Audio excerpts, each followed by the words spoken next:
Powered by Go Goat Sports in partnership with TSN, it is episode 70, season 4 of the Dregs Hockey Podcast, presented by our title sponsor, Canadian Club Whiskey. A little bit of planes, trains, and automobiles the past week for me, Ray, which is not uncommon for you, but for me, a little bit different.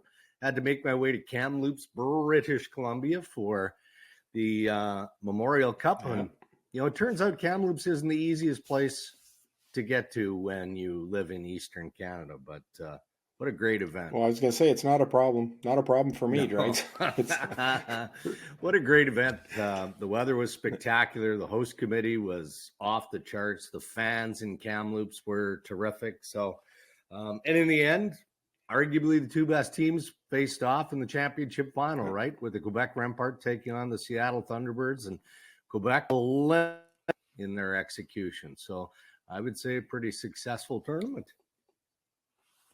Yeah, well, certainly it looked good on TV, and the attendance was great, and which is the economic measure of how you look at a tournament. But also, I think it's important that the cities that host the Memorial Cup are able to almost build like a kind of like a fan zone around the rink, and it's a connective thing for the whole community. And certainly Kamloops was able to do that, and it certainly looked like the best team won. I mean, they were.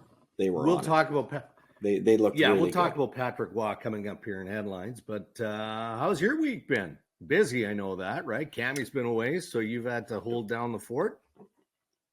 Yeah, I got back Tuesday night, and she left Thursday morning, and so that goes. But I went to Seattle this weekend and watched Riley play soccer, which was awesome. Played a couple of games, and then came back and scrambling through the week a little bit. It was pretty cool. Cammie was away for the 25th reunion of the 1998 gold medal team, and so she's got to see her teammates, for a lot of them, for the first time in a couple of decades. So it was they had a really great time, and now she's at the scouting combine in Buffalo, and then she get home Wednesday. And I got to say, Dregs, we shouldn't walk past your ineptitude of downloading the operating system for getting the podcast on the air. Yeah. But the only reason I'm confident in saying that is because I have a story to tell. You can't really see, but I got this burn on the bottom of my lip. So I can see it. Cooking, Our right? YouTube fans can see. Oh, you can? Yeah, it's big and it's nasty. Unfortunately, I was hoping it was too dark. So anyway, I'm cooking the other day, and I get a marinade out for the steaks. I get the steaks marinating for a few hours, and so I'm going to smash up some potatoes, and kids like broccoli, but I'm going to make some carrots with maple syrup and brown sugar on them because it's just kind of fun, right? We don't do it very, so I mix it up. So I go to taste the carrots just to make sure that they're done, but I take it right off the pan. Like, how stupid is that? Like, I take it out of the oven. As I always say to anybody when they burn something, you know what they say, when you take something off the stove, it's hot, right? Old smart ass Ray. So I take the carrot off, I take a bite, the bottom half of the carrot spins down and sticks on my lip. It just came out of the oven. Like, what do I think's going to happen? What an idiot. Yeah, it's like roasting marshmallows, right? And your marshmallow starts on fire, and you start waving it around to put the fire out, and the next thing you know, it's in somebody's face. Well, but it was me. Like, I took it out of there. I knew how hot it was. I took a bite of it, and it stuck on my face, and so I took it off. And so we finished dinner, and Riley, who was 16, he looks at me, he's like, "What happened to your face?" He must have been staring at it all dinner, and he's like, "What happened to your face, man?" And I'm like, "I'm it's fine." Like the John Candy movie. Anyways, Holy Mother's Ward. Oh, it was bad.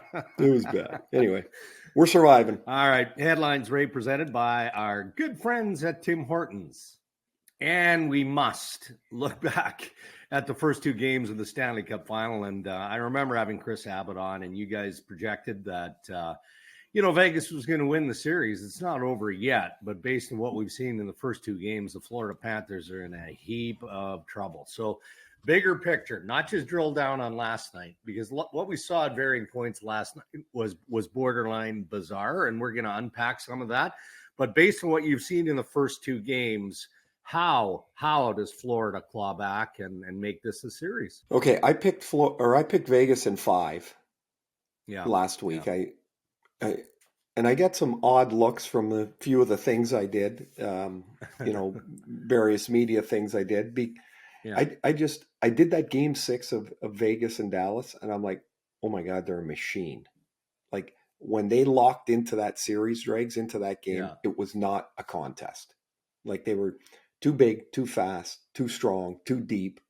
It was all of those things. And I think that's what we're seeing. Now, how do they get back? How does Florida get back in the series?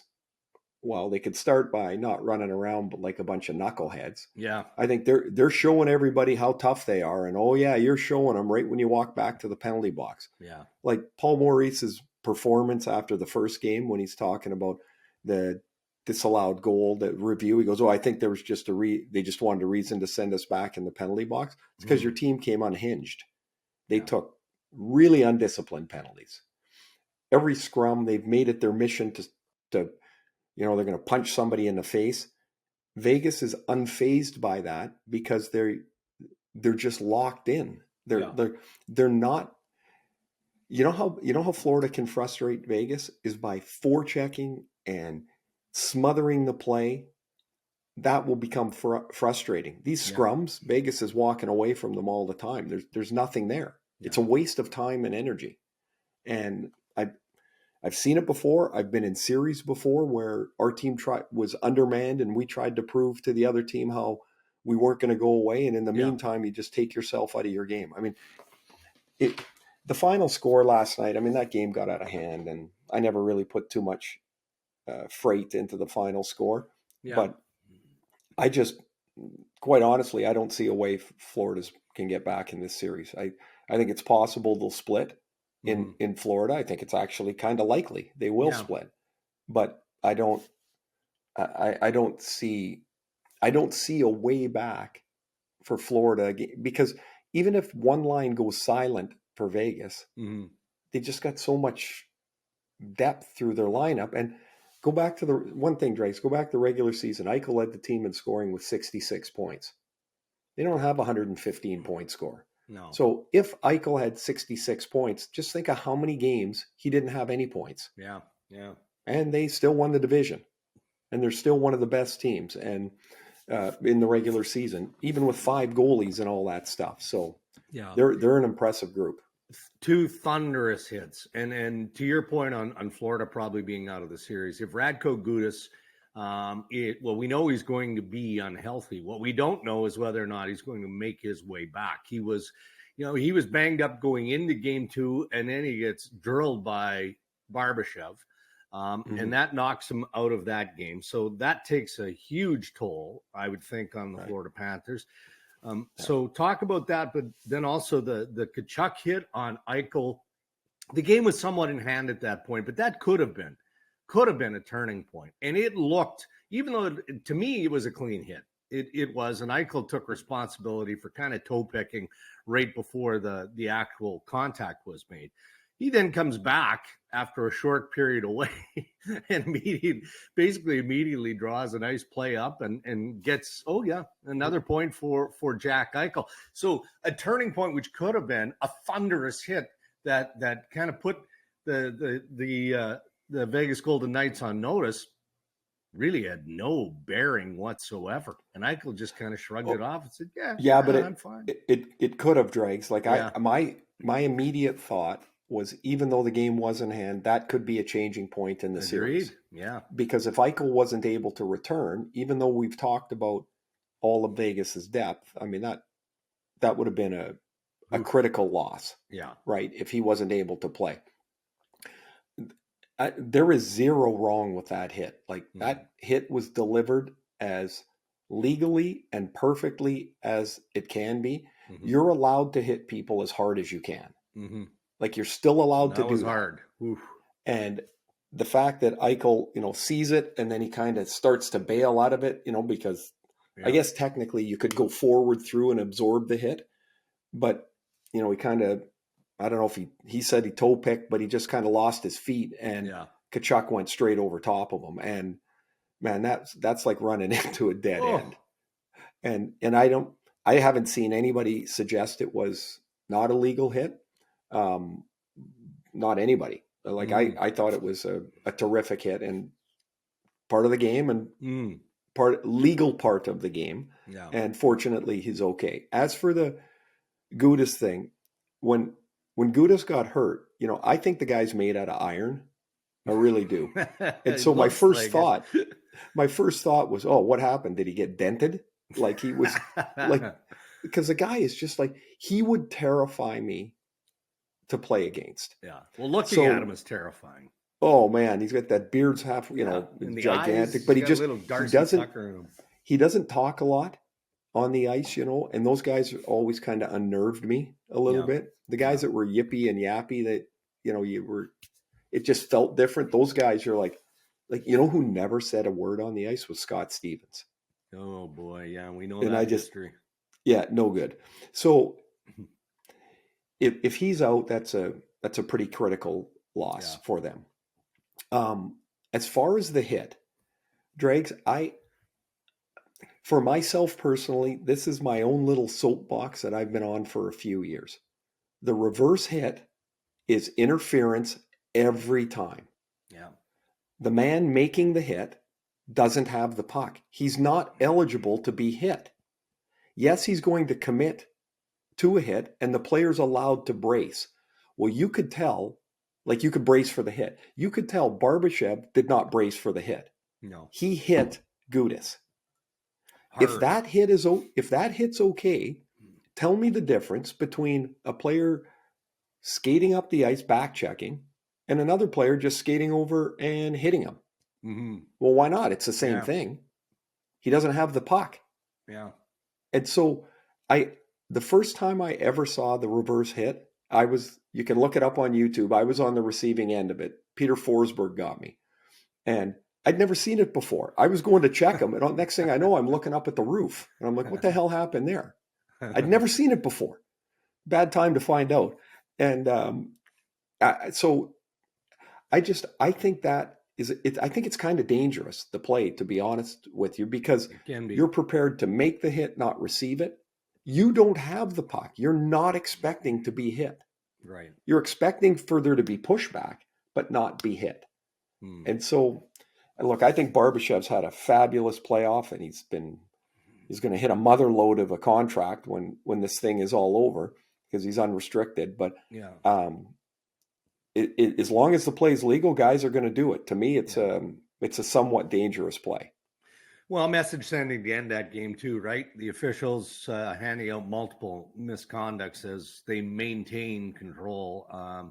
It gets a little tedious as you're just wanting this game. Again, the score is out of reach to end. You just want, they couldn't play out that third period fast enough. And then, you've got this misconduct and that misconduct. And it feels like it's a bit too much, but I can also appreciate why the officials are doing it. Right. It is too much. It's a pain in the ass to watch. But if the guys that they send out on the misconducts, if you look at it, time and time again, they're the ones that are creating the fuss at the end of a play. And if you leave them in the game, at that point, it's pretty clear that they're not going to play anymore. Yeah. They're just trying to be a jackass. And it's for no other reason than you're trying to sting somebody. Yeah. Like you're trying to bug them, you're trying to sting them, so there's no point in them being around. And unfortunately, whistle blows, another guy goes to the box. At least they're not arguing. They just turn around and skate down the tunnel. But it was, that sure dragged on a little bit last night. All right, let's get to a couple of other stories and headlines brought to you by Tim Hortons around the National Hockey League. So I'm minding my own business, and I got wind of this while in Kamloops that Babcock was likely going to return to the NHL on the bench of the Columbus Blue Jackets. So that was kind of percolating with, some of the more influential people, let's put it that way, in the NHL who were there. So word was out, at least in the inner circle of the National Hockey League that Mike Babcock was going to return. So get confirmation of it Saturday morning as I'm trying to make my way to Kelowna to see some family.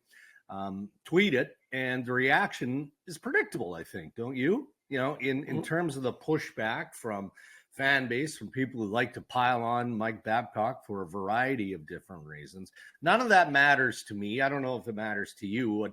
What I'm wondering is, do you think that Mike Babcock, when they get everything sorted with the Toronto Maple Leafs and he's officially introduced as head coach of the Columbus Blue Jackets, is he the right man for the job, given the personalities of Patrick Laine, Johnny Gaudreau? I mean, go down the list of some of the stars in Columbus. Well, there is because of the way things played out in Toronto, there was going to be that reaction if he was going to be rehired somewhere. Yeah. And you're right, it is predictable. For me, the really only important thing is what's he done in the last couple of years that he's been away, other than ski and hunt, right? Like what has he done? Does he view things the same way? He's never really said much publicly. He's done, I think, maybe one or two interviews, but he doesn't have to lay a mea culpa on the public. No. What he needs to do is, in his interview with whomever he was going to interview with, is to explain how he would handle that same situation. Would he handle it differently? And I don't know those answers, so I'm not going to sit here and say, you know, that he would be the same person he was 7 years ago or 5 years ago. I wouldn't think he is. I would sure hope he isn't. I would hope none of us are, to be honest with you. So is he the right man for the job? Look, I think Columbus will be better almost immediately this year because they'll have Zach Werenski in their lineup. Yeah, makes a big difference. Makes a big difference. Their goaltending, you know, if Merzlikins can find a new path, then that changes a lot of things too. Now they'll have a new goalie coach. You know, he wasn't that far removed from, you know, the tragic death of his goalie partner, and was that 2 years ago now? And so there's a lot of things going on there. None of it very good. No. Is he the right guy? I don't know, Dregs, but I do know this: they will be more organized. They will be held, we know, very accountable, because that's part of the way that Babcock ticks. Anyway, so I think they will be better immediately. Okay. Now they're going to get another high draft pick, right? And right. So they're up. Are they third, Dregs? Yeah. Do you know? Yeah. Yeah. So that's either Fantelli or Leo Carlson. Like, they're going to get a terrific prospect. You know, Johnny Gaudreau he must be like, geez, I left Daryl Sutter and now I'm going here. Like, holy smokes, man. Like, but he might be the whole linchpin to the whole thing. He really might. Yeah. Yeah. If he is, and I would suspect he would be, but if he's engaged and engaging, Babcock's got his conduit to the team. Yeah. Like that's where everything has to go through. And I do think Columbus will be better. I don't get into whether a guy deserves another chance or not. Like, the guy can coach. You might not like the way he goes about it sometimes, but he can coach. And that's up to Jarmo Kekalainen to determine for his team if he's the right guy. I don't say he's the wrong guy. We're going to find out if he's the right guy. There'll be some speculation this week around Patrick Roy, you know, head coach of the Quebec Rempart, coming off winning the Memorial Cup. He wants to return to the NHL, Ray, but let's save that for Thursday, because things might percolate this week. Well, right. I mean, New York, there's been speculation around the Rangers, although I see the reporting there through, I'm sure, a good source of the Rangers is that no, he's not a fit there. So I want you to percolate on that a little bit, because he's not going back to the Quebec Major Junior League, so he says. He does want to return to the NHL. So if it's evidently not New York, then where might be the best fit for Patrick Roy? So we'll recheck on that. Sure. Episode 71 of Rain Dregs. Well, I have time to trim his beard. Yeah. Those are your headlines. Thank you, as always, to our pals at Tim Hortons.